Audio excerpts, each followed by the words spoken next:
Hi, everyone. I'm Phil Klein, and I'm here today with Ron Carucci, and we're talking about business and workplaces and how we as employees can find our way together to a better place. Ron, welcome, and thank you for joining us today. Hey, Phil, what a pleasure. Thanks so much for having me. Thank you. Your work recently has been focusing on the need for developing purpose, justice, and truth as key elements in the workplace. And I'd like to explore from the perspective of individuals who are finding their own purpose and wanting to make their workplace a real place of belonging, a place of real contribution, or a place that's meaningful for them individually, as well as a place where they can practice their values towards justice and have that be sort of an anchor point for where they speak truth into the world.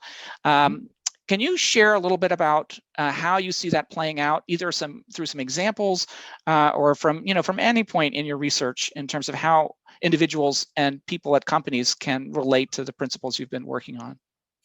So thanks. It's a big question. So my forthcoming book is called To Be Honest, Lead with the Power of Truth, Justice, and Purpose. And, you know, without boring you with a long, hard look at this, honesty in our book is defined as truth, justice, and purpose. To have one, you have to have all three. You have to say the right thing, do the right thing, and say and do the right thing for the right reason. Anything less might be nice, but it's not honesty. I don't think we have to look too far to understand how the world is desperate and hungry for the truth, for leaders they can trust, for information they can rely on. But we have a lot of factors working against that, even if you don't even look at the political realm. First and foremost, our workplaces are now, we spend the vast majority of our waking hours, especially in a pandemic, in those doing our work. And yet many people are waking up in the morning ambivalent, rudderless, purposeless, depressed, anxious, unfulfilled in their jobs. And the place where we spend the greatest waking hours doing the thing that should be one of the greatest expressions of who we are in the world shouldn't produce feelings of ambivalence and futility. They should produce a feeling of fulfillment, of gratification, of a deep sense of meaning in the work. But workplaces, though, that doesn't come naturally. We have to do the work to create environments that invite that. And what we lack are, first of all, we don't have language to talk about it. We don't realize that in our conversations with our teams, we should be talking about purpose and meaning. We should be talking about the fulfillment of our work. We should be talking about places where we want to make a difference. We should know each other's whys. Secondly, I think we all lack sometimes the skill to use our voice. We see things we want to talk about. We want to offer radical ideas. We're not sure it's safe. And I think our world has sadly confused the notion of speaking your truth with speaking the truth. Social media and anonymity has told us that if I want to rant about something, it's true. And hiding behind the anonymity of social media has allowed me to just go on angry tirades rather than learning to have to use my voice in a productive and respectful way to express myself. And so we have to learn that, social media activism and resharing angry posts is not using your voice, it's hiding your voice. And so if you want to bring your voice to the workplace, if you want to bring your voice to important issues, you have to develop the skill to do it. You have to find the courage to do it.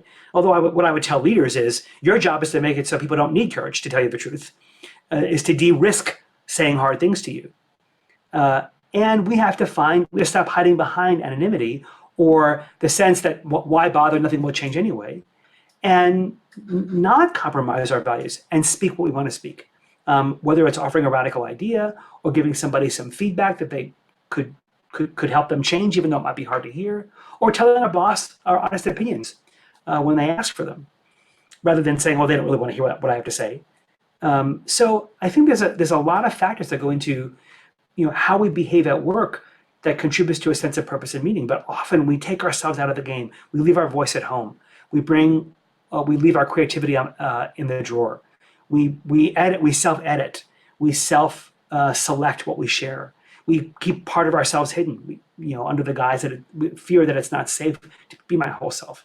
Well, all we do when doing that is demean our own sense of being, and we impair our sense of purpose. When all you're bringing to work is a movie of yourself or a version of yourself, then all you're getting is a fraction of the regard you're due.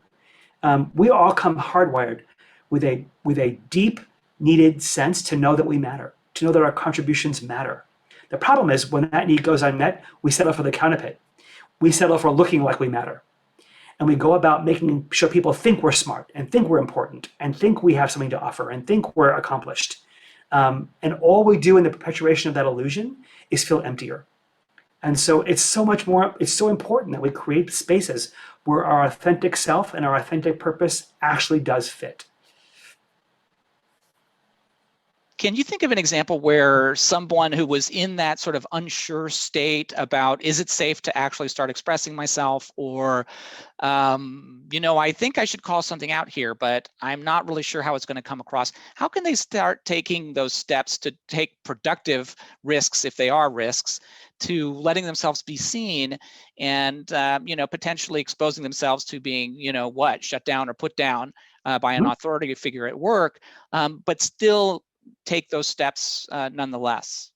Well, first of all, if you look at some of the research on people who have cultivated great courage and great voice in the workplace, it doesn't happen overnight.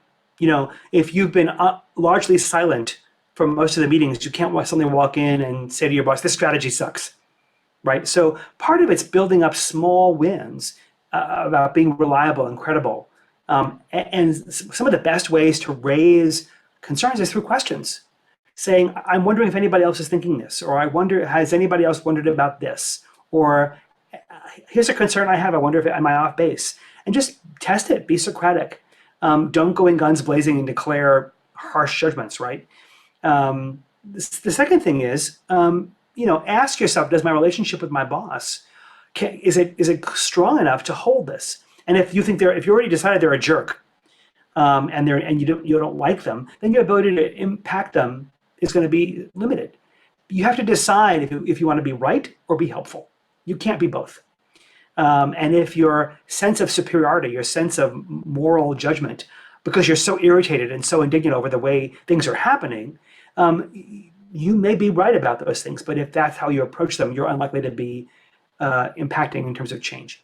So we do have to begin the use of our voice with compassion, with empathy. No matter how irritated and frustrated we are, that can't enter the conversation. So it begins with a sense of curiosity and openness, and not assuming that you know it all, but assuming that there's more to learn, assuming that some of your misgivings might be legitimate.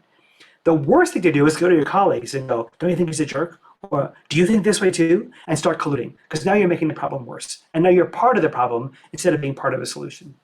And if we're bringing our full selves or more of our full selves to that kind of conversation, don't we risk feeling a little bit more sense of hurt if who we really show ourselves to be at isn't appreciated or liked, or is further put down, that we're valued for our hands, not for our minds? Or there are these risks of a different kind of emotional vulnerability associated with what you're asking from people. And it's a hard trade-off, Phil. Do you not bring it and then never know, or do you bring it and risk it? You know what? You might not respond. You might not get embraced and loved and hugged by all the people you wish would do that, but you will at least have been true to yourself. You cannot learn who you are in the world. You can't be true to yourself until you have more truth about yourself, and you won't get truth about yourself till you see how other people metabolize you. If you hide yourself from them, you'll never know. And you have to assume that when you bring that true self, it might not be perfect. You might have some warts on it. You might have some edges you have to refine. But you're never going to grow and stretch if you're hiding it. And so you have to accept the fact that it might go clumsy the first time. It might not get embraced or appreciated for the risk it took you to say that. But you can at least go home at night knowing that you've been true to who you are, that you said your piece, that you offered an idea that you thought was good. And it might work out swimmingly. You might get accolades for it. You might solve a really important problem. You might steer a conversation down a path that might not have ever gone on to an answer or a breakthrough. So you don't ever know. But if you're hanging back and you think hiding is safer, let me tell you, one of the most dangerous places in an organization is to be alone. And if you're hiding from behind some wall and not Vulnerability is one of your greatest assets because then people have your back. When people know who you are and know what you stand for, they are far more likely to have your back than if you hang back and hide. You mentioned there being both the need for courage and for skills associated with this kind of coming out. What can employees either do to develop those skills, or find that courage if it feels a little bit out of reach?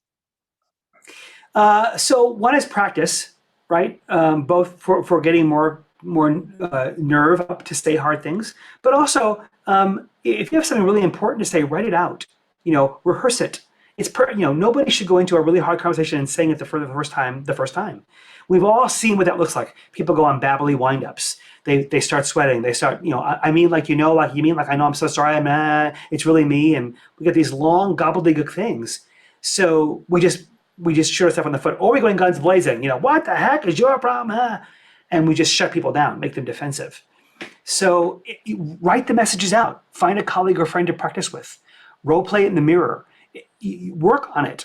People who are great communicators, who seem to be able to say the hardest things with the most graceful elegance and non-judgment but clarity, got that way because they worked at it. It's not just a natural gift of being eloquent and articulate.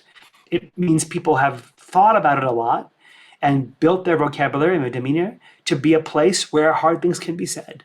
So practice. And then as you get better at it, you'll be less uncomfortable doing it. That's really valuable. I really appreciate you thinking through that out loud. It's an awkward stumbling block, I think, for so many people to try and really step out into that uncertainty, into that unknown place of exposure, of vulnerability, of feeling like you're walking in a minefield, of knowing that things haven't gone well in the past, and yet still finding your way forward nonetheless.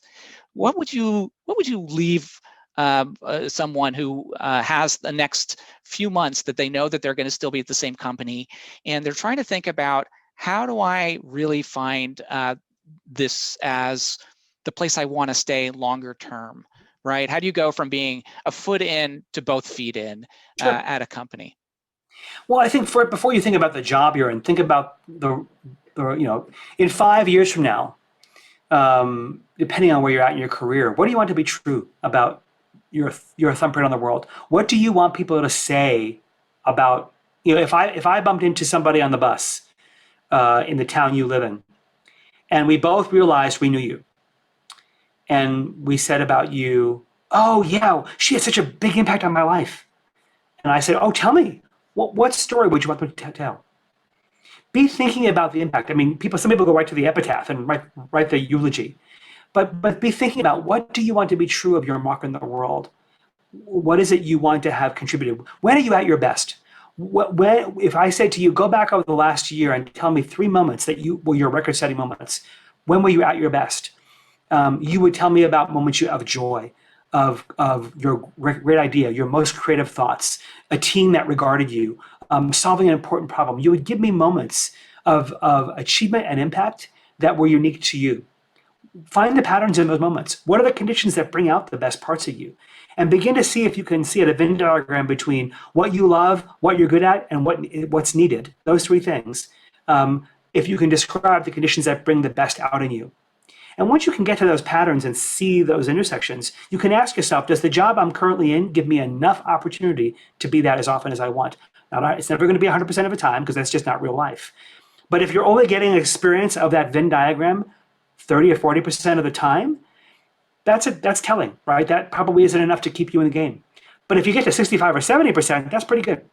So do an honest assessment of you at your best and when you love being at your best, between your greatest talents, your most joy, and your fulfilling the greatest need. And ask yourself, if the job isn't enough of that, can I turn it into that? Do I have enough influence to shape the work I do and how I spend my hours in the day to more align with that? Thank you, Ron. You've given us a ton to think about. I really, really appreciate your time and seeing into our worlds a little bit with some encouraging ideas and thoughts. Any final words before we close today? Well, first of all, Phil, thanks so much for having me. I wish everybody a wonderful Thanksgiving and holiday if this is going to air before that. And I would say never doubt whether or not your voice matters. The world needs what you think. The world needs your ideas, and it needs you at your best.